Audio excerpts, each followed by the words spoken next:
சத்தம் போடாம எடுக்கும். ஹாய் ஃப்ரெண்ட்ஸ், பாத்தீங்கன்னா கோழிக்கு வந்து நம்ம அடை வைக்க போறோம். வாங்க அது எப்படி செய்து சொல்றேன். இது வந்து மண், ரோட்ல இந்த மண் எடுத்துன்னு வந்து ஒரு டப்பால போட்டு வச்சுக்கிறேன். இப்போ வந்து அந்த முட்டைங்களை எடுத்து வைக்க போறேன். இதுதான் அந்த இந்த அம்மா விட்ட முட்டை முட்டைக்குமே எடுத்து வைக்கிறேன். நான் எப்பவுமே பெரும்பாலும் 9 முட்டை தான் வைப்பேன். 11 ஒரு சிலர் வைப்பாங்க, 13, 15 வைப்பாங்க. அது அவ்வளோ உண்டு. கோழி பொறிக்கிறது ஒண்ணுன்னா அதை மேய்க்கணும்ல, அது வந்து கஷ்டமா இருக்கும். விட்டுடும் நிறைய கீரிக்குள்ள, அப்புறம் காக்கா எல்லாம் தீனி விடும். அதனால 9 முட்டை தான் எப்பவுமே வைப்பேன். முட்டையை வச்சிட்டேன். இப்போ வந்து இந்த முட்டைக்கு வந்து இது வந்து சிக்கு முடி இதையும் கூட வைக்கணும்.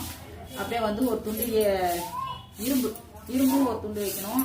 அப்புறம் காஞ்ச மிளகா ஒரு 4 காஞ்ச மிளகா இதையும் வச்சுட்டு இப்போ வந்து உட்கார வைப்பேன். இன்னைக்கு வந்து ஃபர்ஸ்ட் டே கிறிஸ்மஸ், அதுவும் நம்ம செல்லத்துக்கு வந்து அயம் வைக்க போறோம். பாருங்க.